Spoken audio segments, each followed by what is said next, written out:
हाथ पकड़ी वाला हाथ पकड़ी हाथ पकड़ी वाला सिलेंडर ले लो सिलेंडर हटियो भी हटो हाथ पकड़ी वाला हाथ पकड़ी। नमस्कार, मैं हूं मोबिना महक और आप देख रहे हैं इस वक्त की खबर अमरोहा से। पैनेशिया हॉस्पिटल के डॉक्टर 2 दिन से मृत पड़े युवक के परिजनों से ऐंठते रहे रुपए। 4 दिन पहले एक प्राइवेट हॉस्पिटल में भर्ती युवक की मौत के बाद भी डॉक्टर रुपए ऐंठते रहे और युवक को परिजनों को दिखाने से मना करते रहे। परिजनों ने अपने मरीज को देखने की बेइंतहा कोशिश की, तब डॉक्टरों ने धक्का मुक्की के दौरान देखा तो मरीज मृत अवस्था में मिला। आपको बता दें कि उत्तर प्रदेश के जनपद अमरोहा के थाना बछरायू क्षेत्र के गांव मुंडा खादर निवासी कृष्ण वीर प्रजापति, उम्र लगभग 33 वर्ष, पुत्र अमीचंद, बीती दिनांक 24 सितंबर 2025 को अपनी मोटरसाइकिल पर सवार होकर गजरौला से मंडी धनोरा जा रहा था। जैसे ही गिल हॉस्पिटल के पास पहुंचा, तभी धनोरा की तरफ से तेज रफ्तार से आ रही थार कार ने जोरदार टक्कर मार दी। टक्कर लगते ही वो जमीन पर गिर गया, जिसके बाद उसके सिर में गंभीर चोट आई और खून से लथपथ हो गया। यह सूचना मिलते ही परिजनों ने तत्काल मौके पर पहुंचकर Zoya road Amroha Panacea hospital ले गए।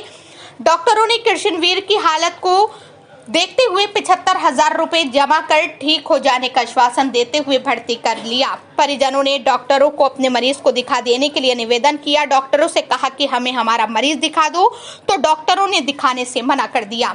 मृतक के भाई वीरेंद्र कुमार प्रजापति ने आज दिनांक 1 अक्टूबर 2025 को मीडिया को बताया कि बीती दिनांक 27 सितंबर 2025 को शक होने पर अपने मरीज को दिखाने की कोशिश की, तब डॉक्टरों व गार्डों ने धक्का मुक्की और बदतमीजी की। देखा तो कृष्णवीर मृत अवस्था में मिला, फिर रुपए ऐंठते रहे, तब पैनेशिया हॉस्पिटल से छुट्टी कराकर जिला अस्पताल ले गए तो डॉक्टरों ने 30 घंटे पहले मृत्यु होना बताया।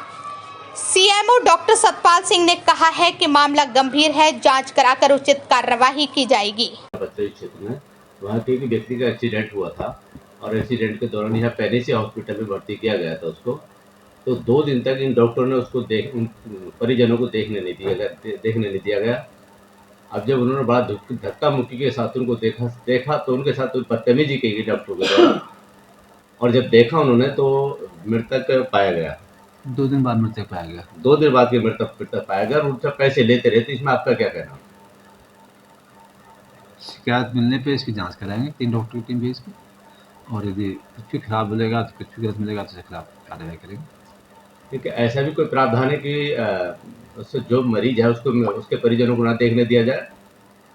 नहीं, ये तो नॉर्मल प्रोटोकॉल है कि भाई मरीज भर्ती करते हैं, फिर डॉक्टर तो इसके मरीजों की जो तीमारदार है उसकी सहमति से भर्ती करते हैं, उसको रिपोर्ट सुबह शाम उनको देते हैं, अच्छा है कि अच्छे होने की ना अच्छे होने की, नॉर्मल प्रक्रिया है। और उसके मृतक के परिजनों ने ये बताया कि जो दवाई हमने दी थी वो दवाई उनको नहीं ले गई, वो वहीं भेजते रहे वापस अपने स्टोर पर। देखो, ये तो हम क्या इस बारे में कमेंट करें भी, ये तो जांच का मुद्दा हो सकता है कि वो शिकायत करे तो जांच करें इस वाली बात की भी। इसमें ये तो विश्वास का मुद्दा होता है कि भाई ये तो मरीज का और डॉक्टर का विश्वास होता है कि नहीं, लेकिन विश्वास है कि तोड़ा और उसमें कुछ गलत मिलेगा तो शिकायत होने पर उसकी जाँच करेंगे। क्या नाम है जी आपका? मेरा नाम वीरेंद्र कुमार है। जी, कहाँ रहते हैं? मैं रहता हूँ ग्राम मुंडा खेड़ा खादर और थाना बछराइयों, डिस्ट्रिक्ट अमरोहा। जी वीरेंद्र जी, आपके साथ भाई के साथ जो घटना हुई थी वो जी क्या मामला था, पूरा बताएं, कब की घटना है? जी, ये घटना है 24 तारीख को शाम लगभग 7 बजे के आसपास की। हम मेरे बड़े भाई वहाँ से गजरोला से धनौरा की ओर आ रहे थे। जैसे ही वो क्या नाम था तुम्हारे भाई का? कृष्णवीर सिंह, जी। जैसे ही वो गिल हॉस्पिटल के आसपास पहुँचे, तभी उन्हें उधर से तेज रफ्तार से आ रही किसी अज्ञात वाहन ने उन्हें किधर से आ रही थी?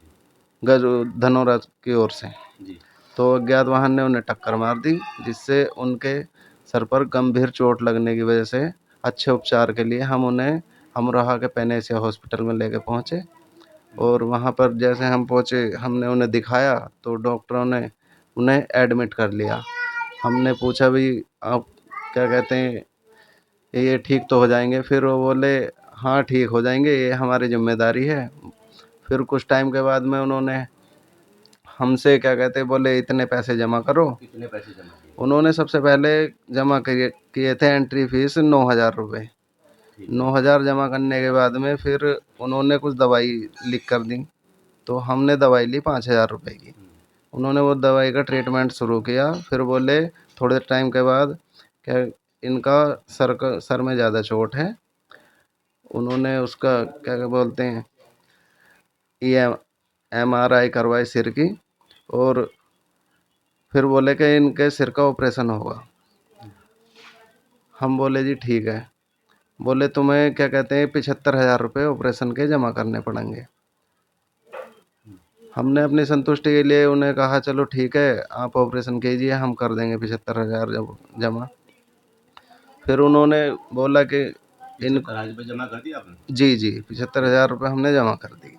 फिर बोले कि इनका ब्लड ज़्यादा लॉस हो गया है, तो तुम 1 यूनिट ब्लड का इंतज़ाम करो। फिर हमने 1 यूनिट ब्लड का इंतज़ाम किया।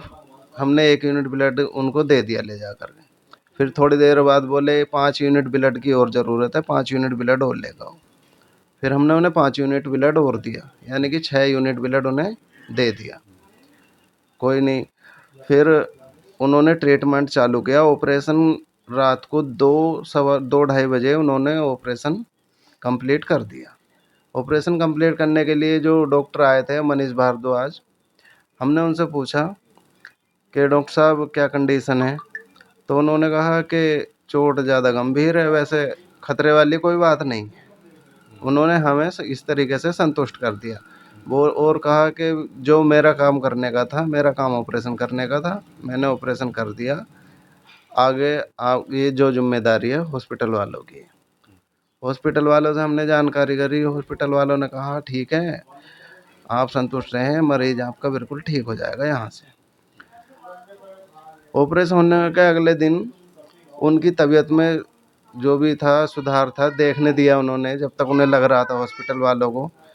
जैसे ही अगला दिन गुजर गया, शाम को रात को उन्होंने किसी टाइम से उन्हें लगा मरीज की हालत ख़राब हो गई, उन्होंने उनका ट्रीटमेंट रात को किसी समय से बंद कर दिया। अगले तीसरे दिन जब हम वहाँ पहुँचे, तो पहले तो वो किसी को देखने ही नहीं दे रहे थे। उन्होंने सुबह से ही मतलब इस तरीके का माहौल वहाँ बना दिया था जैसे कि मरीज के अंदर कोई किसी तरह की कोई एक्टिविटी है नहीं। तो जब वहाँ से हमें जानकारी मिली परिजनों को, और आसपास में जो भी मिलने वाले थे, रिश्तेदार थे, घर वाले थे, उधर से हॉस्पिटल से फ़ोन आया। उन्होंने बताया कि ऐसे ऐसे बात है। फिर ऐसे करते करते उन्होंने वहाँ पर किसी को देखने किसी को दिया नहीं, ना ही किसी को अंदर जाने दे रहे थे। कुछ लोग हमारे वहाँ आईसीयू के गेट के बाहर बैठे थे, गार्ड उनके बदतमीजी कर रहे थे। तो लगभग 3 बजे जब सभी लोग हम इकट्ठा होकर गए, संख्या में 50-100 की संख्या होगी, समथिंग 100 की संख्या में वहाँ पहुँचे। हमने वहाँ पहुँचे तो हमने जाकर धक्का मुक्की करी, उनके गार्डों ने बदतमीजी करी। फिर जब हम ज़बरदस्ती हमने उनके साथ करी, जब उन्होंने हमें उन्हें देखने दिया। जब हम अंदर पहुँचे, हमने देखा तो उनकी कंडीशन बहुत ज़्यादा ख़राब थी, एक तरीके से वो ख़त्म हो चुके थे जी।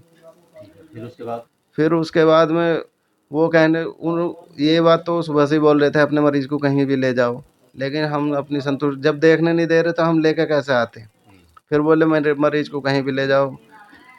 हम बोले मरीज़ को कहीं भी ले जाओ तो भाई तुमने गारंटी क्यों ली थी, तुम हमें पहले बताते इस चीज़ को।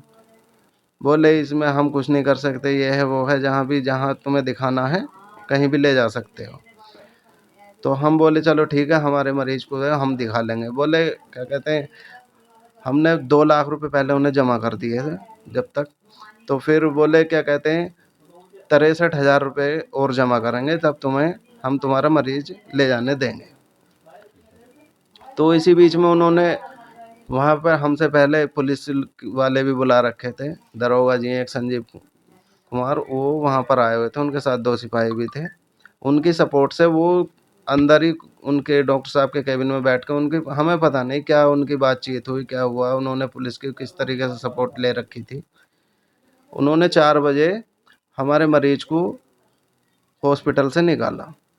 उसके बाद हम उन्हें जिला अस्पताल ले गए। जिला अस्पताल ले जाने के बाद में